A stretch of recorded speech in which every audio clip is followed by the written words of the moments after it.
Bath tub की एक story बड़ी मशहूर है, इंग्लैंड के बाथ टब की। हमने सुना है कि वो कोई फ्लडिंग हो गई थी फ्लोर पे। वो मैंने भी सुनाई है वो। और ये लेकिन रूमर वो ही है, बहुत बहुत पुरानी स्टोरी है। लेकिन कोई हकीकत है? उस वक्त मैं अंडर 15 अंडर 19 ये वाली क्रिकेट खेल रहा था। तो स्टोरी तो है ना? 90s वाले जो क्रिकेटर्स हैं, आता तो मैं भी उनमें हूँ, लेकिन अर्ली 90s वाले जो हैं वो उनको स्टोरी पता है वो वाली। वो उनको पता, हाँ। उनसे पूछनी होगी। हाँ, तो उनसे कुछ पूछ। अगर उनको हमें याद करवानी हो, क्योंकि एज गेस्ट्स वो आ रहे हैं, तो कोई हिंट्स दे दें। अगर हमने उनसे पूछनी हो तो क्या हम उनको कोई हिंट्स क्या दें? आप ये बस उनको कह सकते हैं, दो भाई टूर पे गए थे ठीक है। और उनको नहाने वाला जो था वो समझ नहीं आ रही थी। कि नहाना किस तरह है? हाँ, नहाना किस तरह है। उन्होंने टब भरा और टब के बाहर बैठ के नहाया। तो मतलब अच्छा, अब आप लोग, हमारे पास कल भी सकलैन भाई आए हुए थे, तो वो यही बता रहे थे कि, और आपने भी बात की कि फैमिली से ज्यादा टाइम आपका क्रिकेटर्स के साथ गुजरता है, तो एक इतना बॉन्ड दोस्ती का। और हमने तो सुना ये कि अर्ली 2000 की जो टीम थी, तो प्रैंक्स ही आप एक दूसरे पे इतने करते थे। अब वाले तो रिस्ट्रिक्शंस भी बढ़ी हैं, रूल्स एंड रेगुलेशंस भी बढ़े हैं। तो अक्सर हम वहाब भाई या कोई आपस में आप लोगों के देख रहे होते हैं, तो ये क्यों कहते हैं कि शोएब भाई टीम की पुप्पो है? भाई, पुप्पो है टीम की। ये रूमर्स बड़े सुनने को हम सोशल मीडिया पे देखते हैं। शोएब एक नहीं है, अच्छा। और भी हैं। तो वो आपने पूरा नाम पूछना था उनसे, कौन सा वाला था। अच्छा, लो जी, आज क्लैरिटी हो गई। शोएब मलिक साहब ने कहा है कि वो दूसरे शोएब की बात हो रही थी। ये तो आपने अपने पास से बना ली। पॉलिटिक्स के बारे में क्या ख्याल है आपका? कौन सी पॉलिटिक्स? ये जो सियासी मुल्क की पॉलिटिक्स होती है, ओवरऑल करंट सिचुएशन पे नहीं पूछ रहा। देखें, अगर मेरा नॉलेज होता इसके बारे में मैं आपको ज़रूर बताता, लेकिन एक चीज़ ज़रूर बोलूँगा कि हम सबको, अगर हमारा मकसद सिर्फ पाकिस्तान हो तो हर चीज़ सही हो सकती है। बिल्कुल। बस ये इतना वेरी बोलूँगा, नाइस, इसके आगे वेरी कुछ नाइस, नहीं। तालियां। आपने 2009 में आईसीसी चैंपियंस ट्रॉफी में इंडिया के खिलाफ 128 बनाया और हम वो मैच भी जीते। तो इंडिया के खिलाफ स्कोर करने का तो एक अलग ही मजा होता होगा। और हमने ये भी सोशल मीडिया पे सुना है कि जब इंडिया के खिलाफ खेल रहे हो तो आपको जीजू जीजू भी कहते हैं। तो how is that feeling now? अब आप and towards the end you are like just indifferent towards it, या? देखें, इंडिया के अगेंस्ट कोई भी परफॉर्म करे तो वो वैसे ही स्टार से सुपरस्टार बन जाता है। ट्रू। और ये सिर्फ हमारे लिए नहीं है, पाकिस्तानी क्रिकेटर्स के लिए, ये इंडियन क्रिकेटर्स के लिए भी है। बिल्कुल। और क्योंकि इन्वॉल्वमेंट ऐसी हो जाती है, सिर्फ पाकिस्तान और इंडिया के लोगों की नहीं, ऑल ओवर द वर्ल्ड जो है, सबसे ज़्यादा मोस्ट वॉच्ड गेम ही ये है, पाकिस्तान इंडिया। पाकिस्तान इंडिया का मैच जो है।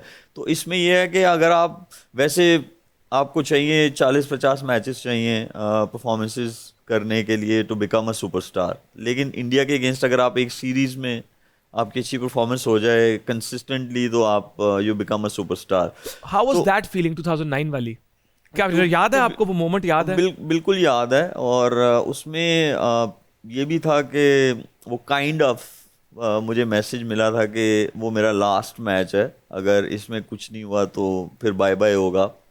तो ये था कि उसमें तो अल्लाह ने अल्लाह ऐसी ने तो इतनी परफॉर्मेंस इज्जत दे दी उसमें। ऐसी परफॉर्मेंस हो गई कि मैच जीत गए। अच्छा, देखिए, परफॉर्मेंस करना और उसके उसके ऊपर आप मैच जीत जाएं तो उससे अच्छी फीलिंग्स नहीं है, उससे अच्छी फीलिंग्स नहीं है। आप अगर इंडिविजुअली परफॉर्म करते हैं तो सेटिस्फैक्शन आपको ज़रूर मिलता है, लेकिन वो जो होता है ना, जैसे आपने खाना खाया मनपसंद का, उसके बाद डिज़र्ट आपने खाना है, और वो अगर आ गया आपकी मनपसंद का, तो वो सोने पे सुहागा कर देता है। तो इसीलिए आपकी परफॉर्मेंस और टीम जीत जाए तो बस उसके आगे कुछ नहीं है। बहुत बड़ी बात की है, क्योंकि अक्सर हम देखते हैं हमारे क्रिकेट फैंस सोशल मीडिया पे बड़ी एक मुहिम अक्सर चल रही होती है कि कुछ प्लेयर्स अपने लिए खेलते हैं, टीम के लिए नहीं खेलते। तो आई थिंक ये मैसेज कि मेरा इंडिविजुअल परफॉर्म करना तो एक तरफ, लेकिन टीम का जीतना, दैट इज व्हाट मैटर्स। तो I think this is a very important message. एक और चीज़ भी मैं यहाँ पे ऐड करता चलूँ, वो ये है कि अपना सोचते हैं, लेकिन अपना आप क्या करना चाहते हैं लाइफ में उसके बारे में सोचें। लेकिन जब आप कोई टीम गेम खेल रहे हो, फिर उस वक्त ये नहीं सोचें कि मैं इस नंबर पे जाऊंगा, मैं इस जगह बॉलिंग करूंगा, मैं इस जगह फील्डिंग करूंगा। ऐसा नहीं होना चाहिए। वो ये होना चाहिए कि जहां पे मुझे कह दिया गया है मैं बस रेडी हूँ उस चीज़ के लिए। तो ये होना चाहिए, टीम गेम में ये होना चाहिए। तो इंडियन टीम के अंदर किस प्लेयर के साथ ज्यादा दोस्ती आपकी रही है, जिनके साथ जरा हंसी मजाक और एक याराना जो होता है सिलसिला? हंसी मजाक और दोस्ती बहुत ज़्यादा रही है उसमें। सहवाग हैं अच्छा। और युवराज सिंह हैं, उससे गौतम गंभीर भी हैं, और क्योंकि सबसे मैं ज्यादा दिल्ली इनमें से मजाकिया डेयरडेविल्स। कौन है? उनमें हरभजन और युवराज सिंह बहुत जो हैं वो मजाकी शरारती। हैं, हाँ शरारती हैं। धोनी से दोस्ती है। विराट तो हमारे बाद के बैच का है, लेकिन बहुत अच्छा लड़का है, उससे भी बहुत अच्छी दोस्ती है जब भी मुलाकात हो। बल्कि अब के जो प्लेयर्स हैं सबसे मतलब है, जैसे पाकिस्तान टीम में 99 का मेरा डेब्यू है, और बिल्कुल। जो 90s वाले थे उनके साथ भी जो है दोस्ती है। उसके बाद भी जब जब आप खेलते आ रहे अक्रॉस हैं ऑल तो जनरेशन, आप किसी के दादा के साथ भी बैठ जाएंगे, दोस्ती होगी, वालिद साहब के साथ भी और लड़के की आपको भी। अक्सर लोग ऐसे मिलते हैं, ग्रे हेयर है उनके भी मेरी तरह, लेकिन वो मुझे कहते हैं हम आपको बचपन से देख रहे हैं। मैंने कहा हाँ जी बिल्कुल यार। तो कोई युवराज की या हरभजन सिंह की कोई कोई कोई स्टोरी कोई आपको याद हो? वो ऐसी हैं, वो बताने वाली नहीं है।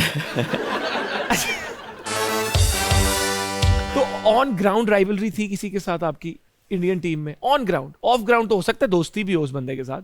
हाँ बहुत ज़्यादा हो जाता था। हीट ऑफ द मोमेंट देखिए कोई भी नहीं चाहता, जब आप अपनी कंट्री से खेल रहे हैं तो आप जाहिर बात है आप अच्छा करना चाहते हैं, बिल्कुल आप बिल्कुल। अपने टीम को जितवाना चाहते हैं। तो बहुत दफ़ा ऐसा हुआ कि गुस्सा आया, बहुत सारी आर्ग्यूमेंट्स हुए, लेकिन रिस्पेक्ट एलिमेंट नहीं गया। मेरे केस में ऐसा बिल्कुल नहीं हुआ, बिल्कुल।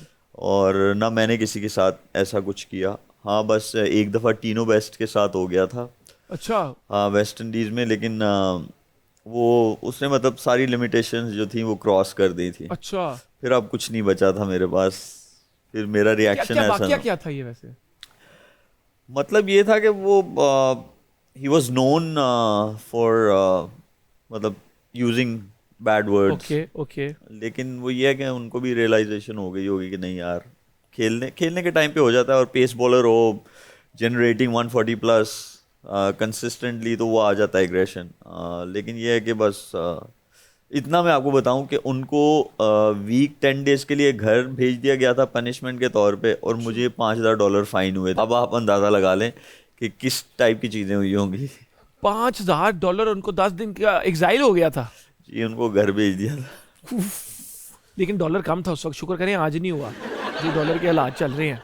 Very good. हाँ अगर सोचें, लेकिन अगर वो ना फाइन हुआ होता तो होते तो मेरे पास ना, हाँ आज ये बढ़ भी। गए होते। आपका उठना बैठना इतने डिफरेंट किस्म के इन्वायरमेंट्स में है, you know, with in the cricket world, sportsman, फिर एक्टर्स के साथ भी आपकी दोस्ती है। तो ससुराल जब जाते हैं तो वहां पे कैसा एक उठना बैठना किस तरह का है उधर, जब अपना इन लॉज के अंदर? वहाँ पे भी ऐसे ही है, दोस्ती हैं, बॉलीवुड में भी हैं, अच्छा। और जो वाइफ का सर्कल है बिल्कुल। उसमें भी हैं दोस्ती हैं। और ये है कि मैंने जो कुछ भी सीखा इसी तरह ही सीखा, ट्रैवलिंग से सीखा। और जब डिफरेंट गैदरिंग्स में आप बैठते हैं वहाँ से आप पिक करते हैं चीज़ों को, आप देखते हैं और अपने आप को ढालते हैं कि दूसरे जो लोग हैं वो किस टॉपिक पे प्रेफर करते हैं बात करना। बिल्कुल। तो आप ये कि थोड़ा टाइम आप खामोश रहें तो आपको वैसे ही समझ आ जाती है कि यार किस तरफ की जो है किस टॉपिक पे चीज़ें चल रही हैं। आया आपके पास वो नॉलेज है कि नहीं, आया ऐसा। आपको अपनी इनपुट देनी चाहिए या नहीं देनी चाहिए।